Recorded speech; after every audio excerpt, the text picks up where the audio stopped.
என்னுடைய வாழ்க்கையில், அதாவது நீண்ட சம்பவங்கள் நிறைந்த வாழ்க்கையில், நான் தெரிந்து கொண்ட விஷயத்தை 2 வார்த்தைகளில் சொல்லிவிடலாம். உயரமாக நில்லுங்கள். முக்கியமான, பயனுள்ள, உதவக்கூடிய 2 வார்த்தைகள். உயரமாக நில்லுங்கள் என்று நான் சொல்லுகின்ற போது நேராக நில்லுங்கள் என்று நான் சொல்லுவதாக மட்டும் அர்த்தமில்லை.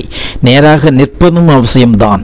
நான் சொல்ல வந்தது உங்களுடைய ஆளுமையை உயர்த்தி கொள்ளுங்கள் என்பதாகும். 3 நிலைகளில் உயரமாக நிற்பது அவசியமாகிறது. உடல் அளவில் உயர்ந்து நில்லுங்கள், மன அளவில் உயர்ந்து நில்லுங்கள், ஆன்மீக அளவில் உயர்ந்து நில்லுங்கள். உங்களுடைய ஆளுமையின் இந்த 3 நிலைகளிலும் நீங்கள் உயர்ந்து நிற்கும் போது வாழ்க்கையின் எல்லா சூழ்நிலைகளையும் உங்கள் கட்டுப்பாட்டுக்குள் கொண்டு வரக்கூடிய முழுமையான தோற்ற அமைப்பு உங்களுக்கு கிடைத்து விடுகிறது. வாழ்க்கையில் ஏற்படும் சகலவற்றையும் சமாளிக்கின்ற தன்னம்பிக்கை, திறமை, நிதானம் ஆகியவற்றுடன் வாழ்க்கையில் உங்களால் கம்பீர நடை போட முடியும். வாழ்க்கை பயணத்தை துணிச்சலுடனும் வெற்றிகரமாகவும் நடத்துவதற்கு இதைவிட சிறந்த ஆலோசனைகள் எதுவும் கிடையாது.